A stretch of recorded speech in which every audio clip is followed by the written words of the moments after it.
कौन बनेगा नेता। नगर निगम के चुनाव पास आने वाले थे। पूरे कानपुर शहर में टिकट को लेकर मारामारी शुरू थी, लेकिन सबसे ज्यादा चर्चा में वार्ड नंबर 40 की सीट थी। वो इसलिए क्योंकि इस बार वहां की सीट महिला के लिए आरक्षित थी।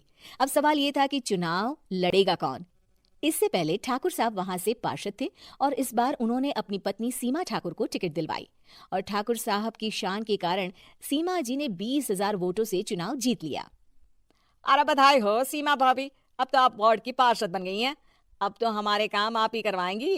अरे ये तो सिर्फ नाम की पार्षद बनी है, वो तो महिला सीट आ गई, वरना पार्षद तो मुझे ही बनना था। अब भले ही चेहरा इसका होगा लेकिन पावर तो मेरी ही होगी।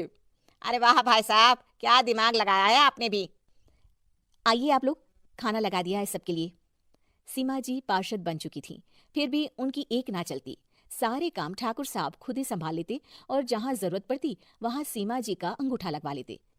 सीमा जी ज्यादा पढ़ी लिखी भी नहीं थी। एक दिन ठाकुर साहब और सीमा एक प्रोग्राम में जाते हैं। अरे ठाकुर साहब आप आ गए। ओहो, पार्षद मैडम भी आ गई हैं। स्वागत है आप दोनों का। लगता है हमारे पार्षद फंड का सही इस्तेमाल हो रहा है। चलिए अब उद्घाटन करते हैं। ये लीजिए ठाकुर साहब कैची, आप ही सबसे पहले प्रवेश कीजिए। सब लोग आगे निकल जाते हैं और सीमा जी पार्षद होने के बावजूद भी पीछे खड़ी रह जाती हैं। वो देखती हैं कि वेलकम बोर्ड पर उनका नाम है, लेकिन महिला होने के कारण कोई उनका सम्मान नहीं कर रहा। अगले दिन एक आदमी उनके घर आता है। अरे ठाकुर साहब नमस्कार। कल ना हम नोटिस किए कि हमारा घर तो अवैध है और नगर निगम वाले उसे तोड़ने आ रहे हैं। अरे कुछ कीजिए ना ठाकुर साहब। देखो भाई, मैं तो ज्यादा कुछ कर नहीं सकता, पर अगर तुम सबकी जेब गर्म कर दो तो कुछ हो सकता है। कुल मिलाकर 4 लाख लगेंगे। अरे 4 लाख ठाकुर साहब? अरे भाई, मैं अपने लिए नहीं मांग रहा हूँ। दरोगा है, इंजीनियर बाबू है, बड़े साहब है, सबको देना पड़ता है ना थोड़ा थोड़ा।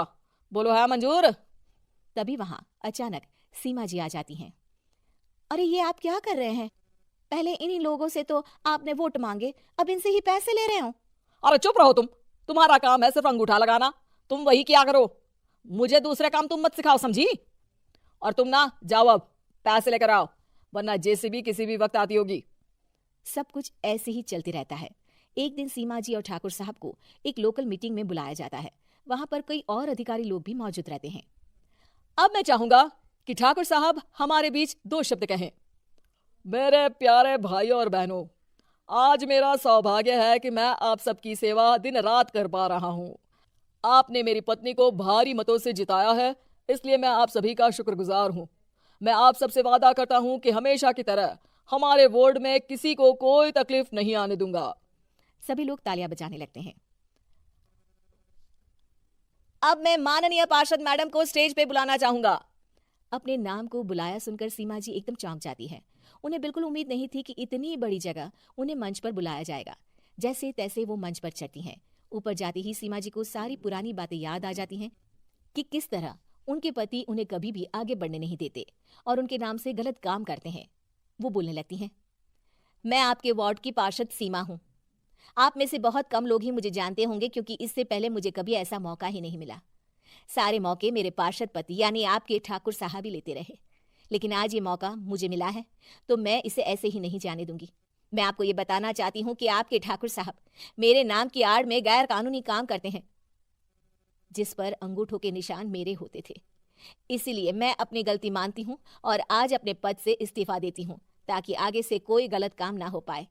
अब फैसला आप सबके हाथ में है कि आप हमें क्या सजा देना चाहते हैं।